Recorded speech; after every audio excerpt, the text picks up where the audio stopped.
ஸ்வீட்னு சொன்னதால ஸ்வீட்டாக ஒரு பாட்டோட தொடங்கலாமா? அப்படியா? ஒரு வழி பாத வீசும் உன்னுடைய காட்டு வாசம். நீங்க போய் சொல்லியிருக்கீங்களா? பொதுவாக அவ்வளோ சீக்கிரம் போய் சொல்ல மாட்டேன். நீங்க இருப்பீங்க என்ன போய் ஏன் ப்ரோ சிரிக்கிறீங்கன்னு கேட்டேன். இல்லை ப்ரோ டெலிபத்தியான்னு கேட்டார். டெலிபத்தினா என்ன ப்ரோ புரியவே கேட்டேன். இல்லை இப்போதான் உங்களை வந்து என்ன ஸ்பெஷலாக ஏதாவது கற்றுக்குறீங்களா, இல்லை ஸ்பெஷலாக ஏதாவது சாப்பிட்றீங்களா? இல்லை அது எனக்கு இந்த கொஸ்டினுக்கு ஆன்சரே இல்லை ஆக்சுவலி. பட் நான் யோசிப்பேன், நான் ஒரு ஆக்டர் மாதிரி தான் நம்ம சிங்கரை இருக்கணும்னு நினைப்பேன். எல்லாருமே கேட்டது பார்த்தீங்கன்னா உங்கள் கண்கள் எதுவும் தேடுது, யாரையும் லவ் பண்ணிட்டீங்களா, அதுதான் இன்சிடென்ட். ஆனாலும் அவங்க கண்டினியூ பண்ணலை. நான் நீங்கள் பெற்று வளர்த்த குழந்தைய உங்களுக்கு உங்கள் பேச்சு சிலத்தை கேட்காத போது நீங்கள் கோவப்படுவீங்க தெரியுமா? கண்டிப்பா அந்த மாதிரி ஒரு கோவமாக தான் இருக்குமே தவிர ஒரு உரிமையோட. நீங்க ஒரு எஃப்எம்க்கு வந்து ஜிங்கிள் எல்லாம் கூட பண்ணிருக்கீங்க. அப்ப எங்க எஃப்எம்க்கு ஜிங்கிள் எப்போ பண்ணி தர போறீங்க? எப்போ ரெடியா? I want to be a human. நான் என்னுடைய கோட்டில் கூட போட்டுருவேன், trying to be a human அப்படின்னு போட்டுருவேன். So I think I am blessed. So நான் வாழ்க்கை ஹாப்பியாக வாழணும்னு ஆசைப்படுறேன். Very nice, very nice. அதை நீங்கள் நூற்றுக்கணக்கான கட்டிச்சுக்குது. ஓகே, என்னுடைய காதல் மனைவி பற்றி சொல்லுங்க, அந்த லவ் ஸ்டோரி எங்கேயுமே நீங்க சொல்லலை. நான் மியூசிக் என்னோட வரம், என்னோட ஒய்ஃப் என்னோட தேவதை. ஐயா விட்டுருங்க ஐயா விட்டுருங்க அப்படின்னு அந்த ஆன்சரை நமக்கிட்டே விட்டுருவாருல அந்த மாதிரி. Hi, this is Sathyan. நீங்கள் கேட்டுக்கொண்டு இருப்பது live FM 107.2 and this is Real Talks with Rathi.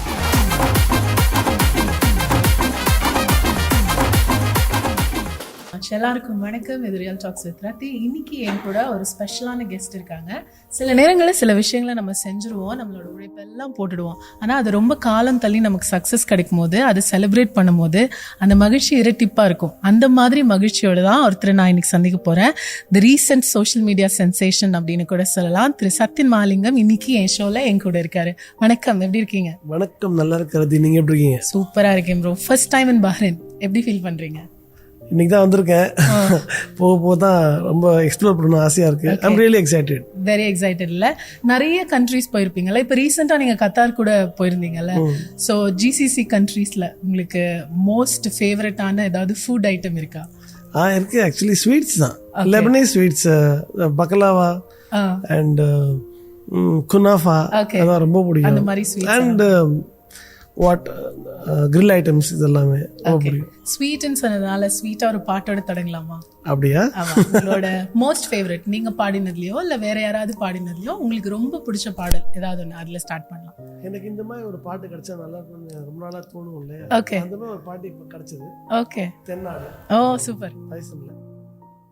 சதியாடும் ஊருக்குள்ள மதி தேடும் கேள்விக்குள்ள பதிலாக வந்த சாமி, துணையாக நின்ன சாமி.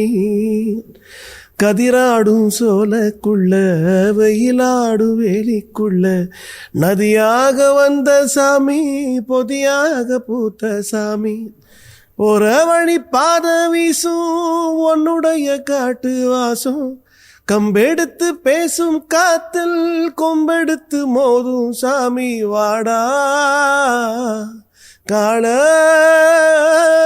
மாடா நீரா விதி கூத்தாடும் கூட்டுக்குள்ள காலம் எம்மானே, காலம் எம்மானே, கனவு எம்மானே, காதல் எம்மானே, காதலி அம்மானே, கண்ணீர் அம்மானே. அடி தூள், எனக்கு விசில் அடிக்க தெரியாது. ரொம்ப ரொம்ப நல்லா இருந்தது. மாரி செல்வராஜருடைய படங்கள் வந்து எப்பவுமே டீப் எமோஷன்ஸை கொடுக்கக்கூடிய பாடல். ஸோ ஒரு இந்த மாதிரி உங்களோட வாய்ஸ் வந்து ஸ்பெஷலி ரா எமோஷனுக்கு உங்கள் வாய்ஸ் வேணும் அப்படின்னு சொல்லி நிவாஸ் கே பிரசன்னா உங்களை அப்ரோச் பண்ணியிருப்பார்ல, அந்த மொமெண்ட் எப்படி இருந்தது? ஆக்சுவலி வந்து நான் ஒரு இண்டிபெண்டன்ட் சாங் பண்ணது ஆஃப்டர் திஸ் ட்ரெண்டிங். ஓகே, நிறைய அதுக்கு முன்னாடி நிறைய சாங்ஸ் கம்போஸ் பண்ணி வச்சிருக்கிறேன்.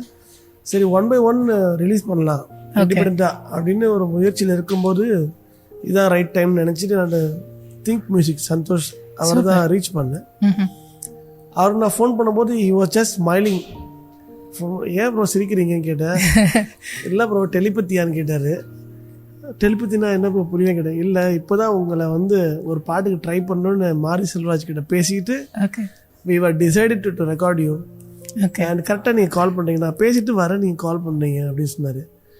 ஓ தட் வாஸ் அப்சல்யூட்லி கிரேட் சொன்னேன். ஸோ நிவாஸ் உங்களுக்கு கால் பண்ணுவார், ட்ரை பண்ணி பாருங்க அப்படின்னு சொன்னாங்க. அண்ட் அப்படி தான் அது ஆரம்பிச்சது. அதுக்கு முன்னாடி இந்த பாட்டுக்கு நிறைய ட்ரை பண்ணலாம், நிறைய சிங்கர்ஸ்லாம் ட்ரை பண்ணலாம், 2-3 சிங்கர்ஸ் ட்ரை பண்ணலாம்லாம் பிளான் பண்ணியிருக்காங்க. And Nivas K Prasanna is a very brilliant composer. அவர்கிட்ட நான் நிறையா பாடுறதுக்கு முன்னாடி நிறைய வாட்டி நான் மெசேஜ் பண்ணுறேன், you are amazing bro, you are seriously is amazing. Actually இவங்க 2 பேரும் ஒரு நம்ம எதிரியே பார்க்காத ஒரு காம்போ சொல்லலாம். மாரி செல்வராஜ் அவர்களும் நிவாஸ் கே பிரசன்னா நம்ம யோசிச்சே பார்த்துருக்க மாட்டோம். பட் இந்த மியூசிக் ஆல்பம் வரும்போது உண்மையிலே இட் வாஸ் வெரி ஸ்பெஷல். உங்க ஆல்பம் ஆல்சோ ஆமா ஆமா உங்க குரல்ல அது இன்னும் கூட எக்ஸ்ட்ரா ஸ்பெஷல் சொல்லலாம். ஸோ நம்ம ஸ்பெஷல் அப்படின்றது பேசிட்டு இருக்கும்போது முதல்ல உங்களுக்கு வெளியான பாடல் ஒன்று, பாடின பாடல் ஒன்று. ஸோ அது 2த்துல எது எனக்கு ஸ்பெஷல் அப்படின்னா உங்களுக்கு எது ஸ்பெஷல்? முதல்ல வெளியான பாடல் பார்த்தா வசூல் ராஜா கலக்க போகுது. பாடின பாடல் பார்த்தா அம்மா அப்பா செல்லம்னு ஒரு படம், அது பரத்வாஜ் சார் மியூசிக்ல பாடணும். பட் அதான் வரப்போகுதுன்னு நினச்சி எக்ஸைட்மெண்ட்ல இருந்தேன். ஆனால் அதுக்கு முன்னாடி ஒரு எதிர்பார்க்காத ஒரு திருப்பம் தான் இந்த வசூல் ராஜா எம்பிஎஸ் கலக்க போகுது யார் பாடினது. ஸோ அது அமைஞ்சுது. ஓகே, சோ இது 2த்துல எது ஸ்பெஷல்னு கேட்டாது நீங்க கலக்க போகுது யார், கலக்க போகுது உலக நாயகனுக்கு, வைரமுத்து அவர்களோட வரிகளுக்கு, பரத்வாஜ் சாரோட மியூசிக்கு. எனக்கு பர்சனலி இந்த பாட்டு ரொம்ப ஃபேவரட். ஏன்னா சில நேரங்களில் நம்ம டவுனா ஃபீல் பண்ணுவோம்ல, அப்ப நம்ம யாராவது ஒருத்தர் வந்து தட்டி கொடுத்து பாட்டு பாட்டு கேட்டு நம்ம மோட்டிவேட் பண்ணிப்போம்ல, அந்த மாதிரி ஒரு பாட்டு இது. எனக்கு 2 லைன் பாடுவீங்களா? வழிகளில் 100 தடை. அந்த போர்ஷன் கமல் சார் பாடுனது. பரவாயில்ல, நீங்க பாடுங்க. சரி, ஓகே. வழிகளில் 100 தடை இருந்தால்தான் வாழ்க்கை ருசியாகும், மேடுகள் கடக்கும் நதியினில் தானே மின்சாரம் உண்டாகும், காம்பினில் பசும் பால் கறந்தால் அதுவா சாதனை, கொம்பிலும் நான் கொஞ்சம் கறப்பேன் அதுதான் சாதனை, சமுத்திரம் பெரிதா தேன் துளி பெரிதா, தேன் தான் அது நான் தான், கலக்க போவது யாரு நீங்க தான். ஏன் நான் பாட சொன்னேன்னா கமல் சாரோட போர்ஷன், பிகாஸ் அந்த சாங்ல வந்து டிஃபரன்சியேஷனே தெரியாது. உங்களோட வாய்ஸ் வந்து பெர்ஃபெக்டா மேட்ச் ஆயிருக்கும். ஃபர்ஸ்ட் டைம் இவ்வளோ பெரிய ஒரு ஸ்டார், அவர் உலக நாயகன் இல்லை, ஆப்வியஸ்லி அவர் கூட பாடும்போது அந்த த்ரோ அளவுக்கு, அந்த பிட்ச் அளவுக்கு உங்க வாய்ஸ் இருக்கு. அதே மாதிரி வந்து நீங்க ஸ்டேஜ் சிங்கரா பெர்ஃபார்ம் பண்ணும்போது திடீர்னு நீங்க உன்னிகிருஷ்ணன் குரல்ல பாடினாலும் பாடுவீங்க. எப்படி இந்த டிஃப்ரெண்ட், இப்போ ஈவன் ஃபர்ஸ்ட் சாங் நீங்க பாடும்போது கூட அந்த பாட்டுல கூட நிறைய டைமென்ஷன்ஸ் இருந்தது. அது ஹவு டிட் இட் கம்? அது பிராக்டிஸ்லயா இல்ல அதுக்கு என்ன ஸ்பெஷலா ஏதாவது கத்துக்கிறீங்களா, இல்ல ஸ்பெஷலா ஏதாவது சாப்பிடுறீங்களா? இல்ல, அது எனக்கு இந்த கொஸ்டினுக்கு ஆன்சரே இல்லை ஆக்சுவலி. பட் நான் யோசிப்பேன், ஒரு ஆக்டர் மாதிரி தான் நம்ம சிங்கரை இருக்கணும்னு நினைப்பேன். If I am going to sing some சாங்னா அந்த சாங்கோட மோடு என்ன, அந்த கேரக்டர் என்ன, அதுவா மாறணும்னு நினைப்பேன். ஸ்டேஜில் பாடுவோம் கூட, இப்போ ரோஜா ரோஜா ட்ரெண்ட் ஆனது கூட எல்லாருமே கேட்டது பார்த்தீங்கன்னா உங்க கண்கள் எதுவும் தேடுது, யாரையும் லவ் பண்ணிட்டு இருந்தீங்களா அப்படிலாம் கேட்டாங்க. அப்படிலாம் எதுவுமே கிடையாது. பட் நான் அந்த கேரக்டரா இருந்தேன், பாடும்போது அந்த கேரக்டரா இருப்பேன். இது நீங்க கலக்க போது யார் பாடும்போது இந்த ஸ்டேஜில் பார்த்தீங்கன்னா அது ஒரு ஹீரோயிக்கா இருக்கும். கரெக்ட். ஸோ இந்த தென்னாடு பாட்டு பாடும்போது அது வந்து ஒரு வாழ்க்கையில வந்து பல கஷ்டங்களை அனுபவிச்சு ஜெயிக்கிறேன், நான் ஜெயிச்சிருவேன்னு சொல்ற ஒரு கேரக்டர் உள்ள ஒரு பாடுற மாதிரி ஒரு ஆட்டிடியூட்ல நான் பாடினப்பேன். ஸோ நான் அதுவா மாறிடுவேன். அதான் பலன்னு நினைக்கிறேன். ஆக்சுவலி அது ரொம்ப நல்ல விஷயம். அதனாலதான் உங்களால அந்த பாடலை வந்து சூப்பரா ப்ராசஸ் பண்ணி பாட முடியுது. அப்படின்னு சில நேரங்கள்ல வந்து லிரிசிஸ்ட் எல்லாம் சொல்லுவாங்க, ஒரு சிச்சுவேஷன் கொடுத்தா அந்த சிச்சுவேஷனுக்குள்ள அவங்க போய் வந்து பாடல் எழுதும் போது அந்த வரிகள் வந்து ரொம்ப அழகா வரும் அப்படின்னு. அதுல மோஸ்ட் ஆஃப் இட் என்னதான் அழகா வரிகள் எழுதினாலும் அந்த பாட்டுக்கு உயிர் கொடுக்கறது வந்து ஒரு டெஃபினெட்லி ஒரு சிங்கர் தான். ஸோ அந்த மாதிரி நீங்க வந்து நிறைய இடத்துல சிங்கர்ஸ் மியூசிஷியன்ஸ் பத்தி பேசும்போது லிரிசிஸ்ட் பத்தியும் பேசியிருக்கீங்க அங்கங்க. ஸோ உங்களுக்கு அந்த மாதிரி இவங்களோட வரிகள்ல பாடினது வந்து என்னோட லைஃப்ல நான் பண்ண எனக்கு கிடைச்ச ஒரு கிஃப்ட் அப்படின்னு யாராவது ஒரு சில லிரிசிஸ்ட் இருக்காங்களா, இல்ல தி ப்ரவுட் மொமெண்ட்? எனக்கு எல்லாரோட லிரிக்ஸுமே வந்து ரொம்ப பிடிச்ச ஒரு விஷயம் தான். நான் வைரமுத்து சார் முதல் பாட்டு வைரமுத்து சார் வரிகளில் பாடினது, ஹீஸ் அ லெஜெண்ட். அண்ட் நான் முத்துக்குமார் வரிகளில் பாடியிருக்கேன். ஸ்னேகன் எனக்குலாம் எல்லாருமே க்ளோஸ் தான். அவங்க எல்லாருமே ஒர்க் பண்ணியிருக்கேன். ஸ்னேகன்லாம் இஸ் வெரி க்ளோஸ் படி ஆக்சுவலி. அவர் அந்த கழுகு பாட்டு ஆம்பளை பொம்பளைங்க அவர் தான். So I am really happy. Karthik நேத்தா வரைக்கும் கார்த்திக் நேத்தா என்னோட கம்போசிஷனுக்கு எழுதியிருக்காரு. அண்ட் விவேகா அது போல் நிறையா இப்போ வந்திருக்க விவேக்லேருந்து முத்தமிழ்லேருந்து எல்லாருமே வந்து நிறையா கூட ஒர்க் பண்ணிருக்காங்க. I am really happy. I am blessed too. I think Yuvan Shankar Raja, Namuthukumar அவர்களை வந்து பிரிக்கவே முடியாது. ஆப்வியஸ்லி நீங்கள் ஒரு 90s கிட்ஸ். உங்களோட காதல், உங்களுடைய சக்ஸஸ், உங்களோட ஃபெயிலியர்ஸ் இதெல்லாம் வந்து நம்மளுக்கு ஜென்ரலாகவே வந்து அவங்களோட ஜேர்னியில் நம்ம பாடல்கள் நிறைய பாடி. ஸோ அவங்க 2 பேர் காம்போல நீங்கள் ஒரு பாடல் பாடியிருக்கீங்க இல்லையா? பாடியிருப்பேன், ஆமாம், ஞாபகம் இல்லை, பார்க்கணும். ஒரு பாடல் பாடியிருக்கீங்க. ஸோ அது மட்டுமே இல்லாம உங்களுக்கு நீங்க அவன் இவன் லிரிக்ஸ் அந்த ஏன் நான் அதை கேட்டேன்னா, நீங்க வந்து ஒரு ஒன் ஆஃப் த இன்டர்வியூல அந்த லிரிக்ஸை வந்து ஸ்பெசிஃபை பண்ணி சொல்லியிருந்தீங்க. நான் வந்து ஒரு வெறித்தரமான நாமுத்துக்குமார், எனக்கு ரொம்ப பிடிக்கும் அவரை, ரொம்ப ரொம்ப பிடிக்கும். ரீசெண்டா அவருக்காக ஒரு ஷோ பண்ணேன் நான். ஸோ அதனால வந்து அவரை பத்தி யாராவது பேசினாங்கன்னா அதுக்கு இன்னும் கூட கொஞ்சம் எக்ஸ்ட்ராவா போய் பாக்குறது உண்டு. ஸோ நீங்க வந்து அவன் இவன் படத்துல அந்த லிரிக்ஸ் வந்து ரொம்ப வெயிட்டேஜ் இருந்தது. பட் ஃபார் அன்பார்ச்சுனேட் ரீசன் அந்த பாட்டு வந்து ரொம்ப அண்டர் ரேட்டட் ஆயிடுச்சு. ஆமா, மத்த பாடல் வந்து ரொம்ப ஹிட் ஆயிடுச்சு அப்படின்னு. அதே படத்துல இன்னும் சின்ன சாங் பாடினா அதனால ட்ரெண்ட் ஆயிடுச்சு. அடி காவக்கார கிளி எல்லாம். ஆமா, அவன் இவன்ல. பட் இது பயங்கரமான லிரிக். அவனை பத்தி நான் பாட போறேன் அந்த பாட்டு. ஓகே, இப்போ நீங்க ஒரு மாதிரி பிஸி ஸ்கெட்யூல், இப்போ இங்க இருந்து அடுத்தது யூஎஸ் போறீங்க, இந்த மாதிரி டிராவல்ல இருக்கீங்கல்ல. ஸோ உங்களுக்கு ஒரு சப்போர்ட் சிஸ்டம் இருக்கும்ல, அந்த சப்போர்ட் சிஸ்டம் பத்தி சொல்லுங்க. மியூசிக் தான். ஓகே, அந்த மியூசிக் தான் நம்மள போய் எல்லாரையும் சப்போர்ட் சிஸ்டம் வந்து நான் ஆடியன்ஸ் தான் நான் பார்ப்பேன். I want to connect with more people. I want to sing in front of more people. நிறைய பேர் நேரடியாக பார்க்கணும், அவங்களுக்காக பாடணும், அவங்க கைத்தட்டது கேட்கணும். அந்த ஒரு கியூரியாசிட்டி, அந்த ஒரு தேடல் தான் நான் டயர்லெஸ்ஸாக ஓட வைக்கிறதுன்னு சொல்ல முடியும். Very nice. இப்போ ஒரு ஷோக்கெல்லாம் நீங்கள் போகும்போது இந்த பாடல் தான் பாட போகிறேன்னு டிசைட் பண்ணிட்டு போவீங்களா, இல்லை நீங்கள் க்ரௌடை பார்த்துட்டு ஓகே இந்த பாடல் வந்து இந்த க்ரௌட் என்ஜாய் பண்ணுவாங்கன்னு யோசிச்சு எது which is your style? Second category தான். I always go with the flow of the crowd தான் actually. But initially ஒரு 2-3 சாங் மேண்டேட்டரி இருக்கும். ஏன்னா க்ரௌட் வந்து ஒரு ஆடியன்ஸ் வந்து எப்பவுமே ஸ்டேஜுக்கு வராங்க, ஷோக்கு வராங்கன்னா they might think that இந்த ஒரு ஆர்டிஸ்ட் வந்திருக்காரு, சூப்பரான ஷோ இருக்கும்னு நினைக்கலாம். சிலருக்கு வந்து என்னத்த ஷோ பண்ண போகிறாங்களோ, என்ன பண்ணுறாங்க பார்ப்போம் அப்படிங்கிற மைண்ட் செட்டில் வரலாம். சிலர் வந்து அப்படியே அக்கம் பக்கத்தில் கதை பேசுறதுன்னு வருவாங்க. அந்த மாதிரி மைண்ட் செட்டில் வர எல்லாரையுமே ஃபோக்கஸ்டாக பார்க்க வைக்கணும்னா அதுக்கு ஒரு சில பாட்டுக்கு அந்த புல்லிங் ஃபேக்டர் உண்டு. ஐ ட்ரூலி பிலீவ் தட் நம்ம ஆரம்பிக்கிற சாங்ஸ் அது மாதிரி இருக்கணும், எனர்ஜியாக இருக்கணும். அது ஜஸ்ட் நாட் லைக் ஒரு சிங்கிங் டேலண்ட் மட்டும் கிடையாது. அந்த பாட்டு எல்லாரோட உணர்வுலையும் கலந்துருக்கணும், எல்லாரையும் கனெக்ட் பண்ணியிருக்கணும். அப்படி ஒரு பாட்டை பாடணும்னு என்னோட எப்பவுமே சொல்லுவேன். ஃபர்ஸ்ட் சாங் எல்லாரையும் அட்டென்ஷன் பண்ணி பார்க்க வைக்கணும். ஏன் அப்படி நினைச்சேன்னா, இப்போ ட்ரெண்டிங்காக இருக்குது. ஓகே, இதுக்கு முன்னாடி சினிமாவில் எத்தனை பாட்டு பாடினாலும் யாருக்கும் எனக்கு தெரியாது. ஸோ சத்யன் ஒரு சிங்கர் வராருன்னா so what, who is he அப்படின்னு நினச்சி வர மக்கள் தான் நான் நிறைய பேர் பார்த்துருக்கேன், யாருக்கும் தெரியாது. ஸோ என்னோட விசிட்டிங் கார்டு என்னோட ஃபர்ஸ்ட் பாட்டு அப்படின்னு நினைப்பேன் நான் எப்பவுமே. ஸோ அந்த ஷோவோட சாங் லிஸ்ட் வந்து ரொம்ப ரொம்ப it plays a vital role. Okay, so நீங்கள் வந்து இப்போ சொன்னீங்க என்னோட first song is my visiting card அப்படி சொன்னீங்களா. இந்த முதல் பாடல் வந்து இந்த ட்ரெண்ட் ஆனதுக்கு அப்புறமா நீங்கள் நிறைய பாடல்கள் நிறைய படத்தில் பண்ணியிருக்கீங்க, தொடர்ந்து நிறைய மியூசிக் கம்போசிஷன் எல்லாம் கூட பண்ணியிருக்கீங்க. பட் இந்த பாடல் ஃபர்ஸ்ட் இந்த ரோஜா ரோஜா பாடல் வந்து ரொம்ப ஓவராலாக வந்து இன்டர்நெட்டில் வந்து பயங்கரமாக ட்ரெண்ட் ஆனதுக்கப்புறம் யாரோ ஒருத்தர் உங்களுக்கு ஃபோன் பண்ணியிருப்பாங்கல்ல, நீ இத்தனை வருஷம் கஷ்டப்பட்டு உனக்கு இப்போ நீ எக்ஸ்பெக்ட் பண்ண ஒரு லைம் லைட்டோ இல்லை ஓ மை காட் எல்லாரும் உன்னோட வேலையை நோட்டீஸ் பண்ணுறாங்கன்னு ஒரு கால், அது ரொம்ப பர்சனலா இருந்திருக்கும்ல, அது யாரோட கால்? ஒரு கால் இல்லைங்க, 1000 கால்.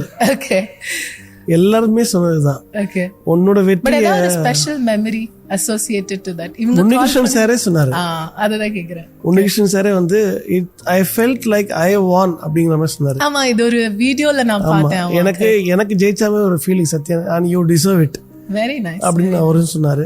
Very nice. அண்ட் எல்லாருமே சொன்னதுதான். நம்ம பேசிக்கா என்ன போல லைட் மியூசிக் பேக்ரவுண்ட், எனக்கு மியூசிக் ஒன்றும் தெரியாது, நான் கத்துக்கல பேசிக்கலி. ஸோ நான் லைட் மியூசிக் தான் என்னோட பேக்ரவுண்ட்.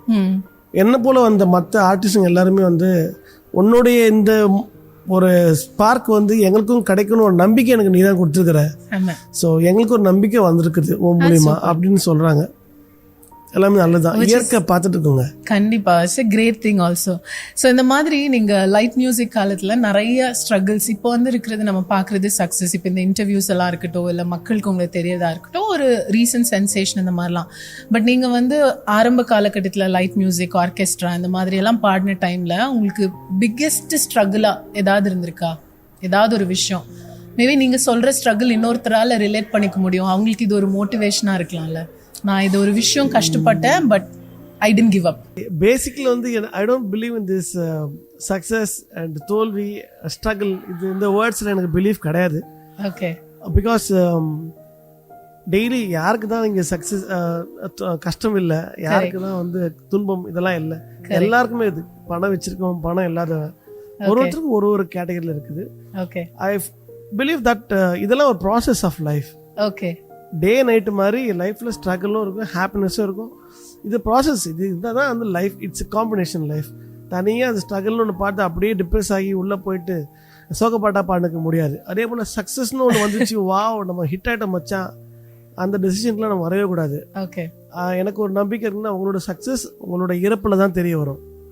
அதோட பியூட்டி என்னன்னா அதை பார்க்க நீங்கள் இருக்க மாட்டீங்க. ஸோ தலைக்கு மேலே போய் ஏறி ஆட வேண்டாம். சக்ஸஸ்னு ஒன்று கிடையவே கிடையாதுங்கிறது என்னோட பிலீஃப். பட் இது ஒரு படியாக நம்ம மேலே ஏறி போகிறோம், நம்மளை முன்னேற்றி நம்மளே வளர்த்துக்கிட்டு போயிட்டே இருக்கிறோம். அதுக்கு காலம் உதவி பண்ணுது, மக்கள் நமக்கு சப்போர்ட்டிவ் ஆகுறாங்கிற சந்தோஷத்தோட மேலே ஏறி போயிட்டே இருப்போம். ஓகே. இதுதான் என்னோட thought. So I don't see struggle. லைஃப்பில் நிறைய விஷயம் வரும். ஓகே. அதெல்லாம் ஒரு ப்ராசஸ், அது இருக்கு தான் செய்யும். காசு வரும், காசு இல்லாமல் போகும். And okay, what ever it maybe. நீங்க போய் சொல்லிருக்கீங்களா? பொதுவாக அவ்வளோ சீக்கிரம் போய் சொல்ல மாட்டேன். நீங்க ஒரு போய் சொல்லிருக்கீங்க. என்ன போய்? இளையராஜா அவர்கள்கிட்ட எனக்கு மியூசிக் கத்துக்கிறேன்னு சொன்னீங்கல்ல ஆரம்ப காலத்துல. இல்ல நீங்க வேற அந்த போய் பத்தி சொல்லுங்க. ஆக்சுவலி வந்து எங்க அம்மா தான் வந்து எனக்கு பதிலாக சான்ஸ் கேட்டு நிறைய போயிருக்காங்க. ஓகே. நான் சொன்னேன், அம்மா சான்ஸ்லாம் கேட்டு போகாதீங்கம்மா, எனக்கு மியூசிக்கே தெரியாது, அவருக்கெல்லாம் மியூசிக் தெரியாம போக முடியாது அப்படின்னு சொல்லும்போது அவங்க போறதை பார்த்து ஒரு கியூரியாசிட்டியில் நம்ம கிளாஸ் சேர்ந்தேன். ஓகே. சேர்ந்து ஆனா போக ஆரம்பிச்சேன். பட் கண்டினியூஸா நான் கிளாஸஸ் போகல. ஓகே. திடீர்னு சாரை பார்க்கக்கூடிய வாய்ப்பு கிடைச்சிச்சு. அவர் வீட்டு வாசல்ல வச்சு, அவர் லண்டன் போயிட்டு இருக்காரு, சிம்பனி அந்த திருவாசகம் பண்றாரு. போயிட்டு இருக்கும்போது கரெக்டா காரை மறிச்சு நிறுத்திட்டாரு. என்ன விஷயம் அப்போ என்ன கேட்டாரு, பாட்டு கத்திராங்க கேட்டாரு. அப்போ ஒரு மாதிரி கத்துக்கிறேன் சார் அப்படின்னு சொன்னேன். அதுதான் இன்சிடென்ட். ஆனாலும் கண்டினியூ பண்ணல. அதனால இளையராஜா அவர்கள் வந்து ரொம்ப ஸ்பெஷல், எல்லாருக்குமே எல்லாரோட வாழ்க்கையிலுமே ஸ்பெஷல். எனக்கும் கூட அப்படிதான். இப்போ ரீசெண்டா கத்தார்ல அவரோட ஷோ நடந்தது. இதுக்காக கத்தார் அவரோட லைவ் பெர்ஃபார்மன்ஸ் பாக்குறது வந்து ரொம்ப மேஜிக்கலா இருந்தது. நீங்க அவர் கூட நிறைய ஷோஸ் பண்ணியிருக்கீங்கல்ல. அவரை பத்தி ஒரு பிம்பம் இருக்கு சோஷியல் மீடியால. அவர் கோவப்படுவாரு, சண்டை போடுவாரு, திட்டுவாரு அப்படின்லாம். ஈவன் இந்த லைவ் பெர்ஃபார்மன்ஸ்ல கூட நாங்க அதை பார்க்க நேர்ந்தது. அவருக்கு வந்து இசை மேல இருக்கிற அவ்வளோ மரியாதையில யாராவது சின்னதா ஏதாவது ஒரு தப்பு பண்ணா கூட அவரு அப்படி ஸ்பார்க் ஆகுறாருல. ஸோ அந்த ஸ்டேஜ்ல பாடின எக்ஸ்பீரியன்ஸ். பட் ஆனா எங்களுக்கு தெரிஞ்ச ஒரு சர்க்கிள்ல சொன்னாங்க நீங்க அவரோட ரொம்ப பெட்டுன்னு. அந்த எக்ஸ்பீரியன்ஸ் சொல்லுங்க. நான் வந்து ராஜா சார் வந்து அந்த மக்கள் சொல்ற அந்த முகத்தை நான் பார்த்ததே கிடையாது. ஹானஸ்ட்லி நான் என்ன ஃபீல் பண்ணேன்னா, அவர் வந்து ஒரு கம்போசர், அதுவும் ட்ரூ கம்போசர். அவரோட பிரெயின்ல இருந்து வர அந்த ஆர்கானிக் வெர்ஜின் மியூசிக்கை மற்றவங்க கரெக்டா வாசிக்கணும், கரெக்டா ரெப்ரசென்ட் பண்ணணும், ரெப்ரொடியூஸ் பண்ணணுங்கிறதுல ரொம்ப கவனமா இருக்கக்கூடிய ஒரு மியூசிஷியன் அவரு. ஸோ டேலண்டான மியூசிஷியன்ஸை கூட வச்சுக்கணும், அவங்க கரெக்டாக நம்ம சொல்றது பண்ணணும் அப்படின்னு வரும்போது லைட்டா மிஸ் ஆனா கூட நீங்க பெத்து வளர்த்த குழந்தைய உங்களுக்கு உங்க பேச்சு சில நேரத்தை கேட்காத போது நீங்க கோவப்படுவீங்க தெரியுமா? அந்த மாதிரி ஒரு கோவமா தான் இருக்குமே தவிர, ஒரு உரிமையோட நல்லா வரணுமேங்கிற கோவமா தான் இருக்குமே தவிர, ஒரு ஈகோவோ நானுங்கிற ஆணவமோ அவரோட கோவத்துக்கு காரணம் கிடையவே கிடையாது. இது ஒரு ப்ராடக்ட், இது என்னோட ப்ராடக்ட், நல்லா வரணும், நீ வாசிச்சா உனக்கு தான் பேர் கிடைக்கும், ஸோ சூப்பராக பண்ணு, இது கூட பண்ண தெரியாது உனக்கு அப்படின்னு அந்த கோவம் வந்து அந்த ஏஜுக்கான முதிர்ச்சியும் அனுபவத்தை தான் காட்டுது தவிர அது ஆணவத்தை அகம்பாவத்தையும் காட்டணுமா எனக்கு தெரியல. இல்ல என்னெல்லாம் திட்டுறது மாதிரி வாய்ப்பு கிடைச்சா நீங்க திட்டுங்க சார், நீங்க எவ்வளவு வேணா திட்டலாம் சார். அவர் திட்ட மாட்டாரு, அங்கே கோவமான டோன்ல எஜுகேட் பண்ணுவாரு. ஓகே. திட்டுறது கிடையாது, அது ஒரு ஆசான்னு சொல்லி. கரெக்ட். ஆமா. ஈவன் கான்சர்ட்ஸ்ல கூட என்ன வாசிக்கிறீங்க நீங்க அப்படிதான், அந்த எல்லாமே மியூசிக் ரிலேட்டடா தான் இருக்குமே தவிர அவர் நம்மளோட 10 டைம் ஃபாஸ்ட்ல போயிட்டு இருப்பாரு. நாம ஒரு ஸ்லோவா லேக் ஆகும்போது அவரையும் பிடிச்சி இழுக்கிறவங்க ஒரு கோவம் தான் வரும். என்னையிட்ட பிடிச்சி எடுக்கிறேன், நான் ஓடிட்டு இருக்கிறேன், என் கூட ஓடிவான்னு சொல்ற ஒரு வேகம் தான் தவிர அது I don't think it's a கோவம். ஃபாஸ்டா வாங்குற ஒரு கியூரியாசிட்டி தான். கம் வித் மீ அப்படின்னு சொல்றாரு. நான் அதை அப்படிதான் பாக்குறேன். ஓகே. ஸோ மியூசிக் கம்போசிஷன்லாம் பத்தி பேசும்போது நீங்க ஒரு எஃப்எம்க்கு வந்து ஜிங்கிள் எல்லாம் கூட பண்ணிருக்கீங்க. அப்ப எங்க எஃப்எம்க்கு ஜிங்கிள் எப்ப பண்ணி தர போறீங்க? எப்போ ரெடியா? நாங்க எப்பயோ ரெடி. But very interesting. உங்களோட பயோகிராஃபி பார்க்கும்போது நீங்க எல்லாமே இருக்கீங்க. பாடுறீங்க, கம்போஸ் பண்றீங்க. சில நேரங்களில் இப்ப கூட நீங்க பேசும்போது ஐ திங்க் உங்களை வச்சு வந்து ஏதாவது ஒரு கான்செப்ட் வச்சு பேசிட்டே இருந்தா நீங்க பேசிட்டே இருப்பீங்கன்னு நினைக்கிறேன். த்ரூ அவுட் நீங்க லைஃப் பத்தி நிறைய நம்ம நடுவுல பேசும்போது சொன்னீங்கல்ல, அதெல்லாம் இன்ட்ரெஸ்டிங்கா இருக்கு. இது மாதிரிலாம் யாருமே சொல்லியிருக்க மாட்டாங்க அப்படிங்கிற மாதிரி. எப்பயுமே ஒரு தேடல் உங்களுக்குள்ள இருந்துட்டே இருக்குல்ல. இஸ் இட் ஆல்வேஸ் மியூசிக் மட்டும் தானா, இல்ல இதை தாண்டி உங்களுக்கு வேற ஏதாவது பண்ணணும் அப்படிங்கிற interest, special interest? Humanity base தான். Okay. I want to be a human. நான் என்னுடைய கோட்டில் கூட போட்டிருப்பேன், trying to be a human அப்படின்னு தான் போட்டிருவேன். ஒரு மனுஷ வாழ்க்கையை நிம்மதியாக வாழணும், இயற்கையோட ஒன்று சேர்ந்து வாழணும். ஓகே. ஏன்னா நம்ம எல்லாருமே மறக்கவே கூடாது, நம்ம எல்லாரும் இயற்கையோட குழந்தைங்கிறது மறக்கவே கூடாது. 6 அறிவு இருந்தாலும் அந்த 6 அறிவுக்கு சொந்தமும் இயற்கை தான். ஸோ எல்லாத்தையும் அங்கே கொடுத்துட்டு வந்த வேலையை கரெக்டாக செய்வோம். இயற்கை சொன்ன கட்டளைப்படி வாழ்க்கையை வாழ்வோம். சும்மா தேவையில்லாமல் போட்டி பொறாமல் அத்தனை அடிக்கிறது இதெல்லாம் எல்லாமே ஜாலியாக இருக்கும். இதுக்கு நடுவில் மியூசிக் இருக்குது நம்மளை ஸ்டேபிளைஸ் பண்ணிக்கிறதுக்கு. எனக்கு வேற என்ன வேணும்? So I think I am blessed. Very nice, very nice. And முக்கியமா கம்போசிஷன் சொல்லும் போது நல்லூர் ஸ்ரீலங்கால இருக்க முருகன் கோவிலுக்கு டிஎம்எஸ் ஐயா அப்புறமா சுஷிலா அம்மா வச்சு ஒரு பாட்டு கம்போஸ் பண்ணீங்க. ஐ திங்க் இது வந்து எல்லாருக்குமே கிடைக்கக்கூட ஒரு ஆப்பர்ச்சுனிட்டியான்னு தெரியல, but it's a big win. பர்சனலா நான் வந்து ஒரு ஆடியன்ஸா உட்காந்து பார்க்கும்போது வாவ் அப்படி எனக்கு ஃபீல் ஆகுறவங்க. உங்களுக்கு எப்படி இருந்துச்சு அது? எனக்கு சரி, இன்னைக்கு காலைல கூட என் ஃப்ரெண்ட்ஸுக்கு சொல்லிட்டு இருந்தேன். காரில் வரும்போது பஹ்ரைன் ஏர்போர்ட்லேருந்து இங்கே வரும்போது காரில் வந்து டிஎம்எஸ் ஐயாவோட பாட்டு, முருகன் பாட்டு பண்ணுச்சு. அப்போ நான் சொல்லிட்டு இருந்தேன், அது எனக்கு ஒரு பெரிய பிளெஸிங்ஸ். இந்த லெஜெண்டோட கடைசி பாட்டை ரெக்கார்ட் பண்ணக்கூடிய ஒரு பாக்கியம் என்னோட கம்போசிஷனில் கிடைச்சது எனக்கு பெரிய பிளெஸிங்ஸ். அது அவரோட கடைசி பாடல். ஐ திங்க் அப்போ 89 வயசோ இல்லை 91 வயசோ. அவரும் சுசிலாமா காம்பினேஷனில் பாடின பாட்டு. நீங்க சொன்னதுதான். ஆக்சுவலி அந்த பாடலை பத்தி நான் இன்னைக்கு கேள்வி கேட்கணும்னு நினைச்சிருந்தாலும் பிரியாலால் ப்ரோ தான் வந்து அந்த பாடல் அவர் நிறைய வாட்டி கேட்டிருக்காரு. அவரு கேரளா, ஆக்சுவலி அவர் அந்த பாட்டு பயங்கர ஃபேமஸான சாங் அல்லோ அப்படி எல்லாம் சொல்லி நிறைய பேசிட்டு இருந்தாரு. ஆமா ஆமா. சோ இந்த மாதிரி தொடர்ந்து நிறைய விஷயங்கள் பண்ணிட்டே இருக்கீங்க. நீங்க who are you fun சைட்ல? what do you do for fun? Music இல்லாம சொல்லுங்க. நிறைய மியூசிக் பேசிட்டோம். மியூசிக் இல்லாம நீங்க டைம் பாஸ்க்கு என்ன பண்ணுவீங்க? நான் ஃப்ரெண்ட்ஸுங்களோட சுத்துவேங்க, டிராவல் நிறைய பண்ணணும். ஓகே. அண்ட் பக்கெட் லிஸ்ட்ல என்ன கண்ட்ரி இருக்கு 2026ல? எனக்கு போகாத கண்ட்ரிஸ் நிறைய இருக்குதா, சோ அது மட்டுமே நான் கணக்குல வச்சிட்டு இருக்கேன். அதுதான் கேக்குறேன், எங்க எந்த கண்ட்ரி? அத நீங்க 100 கணக்கான கண்ட்ரிஸ் இருக்கு. ஓகே. சோ எல்லாத்துக்கும் ட்ரை பண்ணனும், டிராவல் பண்ணனும். Okay. I want to see more people. Nice. I want to perform for them. Want to be in music all the time. Okay. 2 கேள்வி அதோட நம்ம இன்டர்வியூ முடிச்சுக்கலாம்னு நினைக்கிறேன். உங்களுடைய காதல் மனைவி பத்தி சொல்லுங்க. அந்த லவ் ஸ்டோரி எங்கேயுமே நீங்க சொல்லல, கேட்காத கேள்வி கேட்கணும்னு சொன்னீங்கல்ல, லவ் ஸ்டோரி சொல்லுங்க. லவ் ஸ்டோரி நிறைய சொல்லிருக்கேங்க, நீங்க கேட்க மாட்டீங்க. எங்களுக்கு சிம்பிளா ஒரே வேர்ட்ல சொன்னா மியூசிக் என்னோட வரம், என்னோட வைஃப் என்னோட தேவதை. ஐவா, அவ்வளவுதான். That is the true word from my heart. அது இயற்கை வந்து உனக்கு நான் மியூசிக் தரேன் அப்படின்னு எனக்கு ஒரு வரம் கொடுத்தது. அண்ட் உன்னை பத்திரமா பார்த்துக்கிறதுக்கு ஒரு தேவதையை அனுப்பி வைக்கிறேன் அப்படின்னு எனக்கு அனுப்பிச்சது தான் என்னோட வைஃப் நித்யா. எனக்கு நித்யா அவங்க ஒரு இன்டர்வியூல சொன்னது ரொம்ப பிடிச்சிருந்தது. ஒருத்தரை நம்மளை காதலிக்கிறது தாண்டி அவங்க வேலையை நம்ம காதலிக்கிறது, அவங்க செய்யற விஷயங்களை நம்ம ரசிக்கிறது வந்து இந்த அளவுக்கு ஒருத்தவங்களால பண்ண முடியுமா அப்படின்னு எனக்கு இம்ப்ரெஸ் ஆனது. இந்த வீடியோ ப்ராபப்ளி நான் இந்த சென்சேஷனா வீடியோஸ் எல்லாம் நிறைய இன்டர்வியூஸ்லாம் போயிட்டு இருக்கப்போ பார்த்தேன், ரேண்டமா பார்த்த ஒரு வீடியோ தான். அதுல வந்து அவங்க சொல்லியிருந்தாங்க, முன்னாடிலாம் நீங்க பாடல் வந்து நான் இந்த பாட்டு பாட போறேன்னு ரெக்கார்ட் பண்ணி கேசட்ல கொடுப்பீங்க. அந்த பாட்டை வந்து அவங்க அத்தனை வாட்டி கேட்டிருக்காங்க. ஈவன் அந்த பாட்டுல முடிகிற ஸ்மைல் வரலன்னா கூட நான் யோசிப்பேன், ஏன் இந்த இடத்துல ஸ்மைல் வரல அப்படின்னு. அந்த அளவுக்கு வந்து உங்க மேல இருக்க காதலை தாண்டி ஒரு பெரிய ரசிகை. And she is your biggest support system. இல்ல, she is my support system மட்டும் இல்ல, பிகெஸ்ட் ஃபேன், கிரிட்டிக் எல்லாமே. நான் இது கம்போஸ் பண்ணாலும் சரி, ஒரு சின்ன ரீல் பண்ணாலும் சரி, ஃபர்ஸ்ட் அவங்கள தான் அனுப்புவேன். அவங்க கரெக்டா சொல்லுவாங்க, இல்லடா இல்லம்மா இது இன்னும் கொஞ்சம் பெட்டரா, இது கிடையாது, நீ வந்து கன்ஃபியூஸ் பண்ணிக்காத, நீ உன்னோட நேச்சுரலா ஏதாச்சும் பண்ணு அப்படிங்கிற மாதிரி எனக்கு சொல்லுவான். அப்போ அறிவு கண்ணை திறந்த மாதிரி இருக்கும். ஆமா இல்ல, அடுத்து ஓரமா வச்சுட்டு கேஷுவலா ஒன்று பண்ணி போடுவேன், இதுதான் அப்படின்னு சொல்லுவாங்க. அந்த மாதிரி ஒரு ரசிகை வந்து எப்பயுமே நம்மளை சுத்தி இருந்தா நம்ம பெஸ்டா ஏதாவது பண்ணிக்கிட்டே இருப்போம். கடைசியா ரேபிட் ஃபயரோட முடிச்சுக்கலாம். 2026ல நான் இந்த மியூசிக் டைரக்டரோட கண்டிப்பா ஒரு பாட்டு பண்ணணும் அப்படின்னா யாரு? எல்லாருக்கூடயும் பாடணும். இப்படி பொதுவா ஒரு பதில் சொன்னா இப்படி யாராவது ஒருத்தர் இருப்பாங்க. எல்லாருடையும் பாடணும். ஓகே, யாரையும் பெண்டிங் வைக்காம பாடணும். எல்லாரையும். Okay okay, it's a good answer. Okay, 80s காலகட்டத்தில் வந்த பாடல்கள், 80s to 2000 is a golden period அப்படின்னு சொல்லலாம். இப்போ வர இந்த Gen Z, Gen alpha music எது? 80s obviously. ஸ்பெசிபிக் ரீசன் ஏதாச்சும் இருக்கா? Organic music. ஓகே, நான் கம்ப்யூட்டரோட இன்டர்ஃபியரன்ஸ் பெருசா இல்ல, பட் கம்ப்ளீட்டா ஹியூமன் பிரெயின் அண்ட் ஃபுல்லா ஆர்கானிக்கான மியூசிஷியன்ஸ் எல்லாம் வாசிச்ச ஒரு அத்தனை உயிர் கலந்த ஒரு உயிர் அது. ஓகே, அது இன்னைக்கு வரைக்கும் இல்லை, இன்னும் தாண்டி நிற்கும். நிச்சயமா. ஃபோக் மெலடி ரெண்டுமே பிடிக்கும். I prefer to Singh melody songs. Okay, உங்களோட நீங்க இது வரைக்கும் பாடின பாடல்களே எல்லா பாட்டுமே உங்க பெஸ்ட்னு சொல்லாதீங்க, அடுத்த பாட்டு என்னோட பெஸ்ட்னு சொல்லாதீங்க. ஏதாவது ஒரு பாடல் வெரி க்ளோஸ் டு ஹார்ட், எனக்கு நான் பாடினதுல என்னோட பெஸ்ட் ஒர்க் இது அப்படின்னு ஒரு பாடலோட பாடுறதுக்கு என்ன ரிலீஸ் ஆகலையே.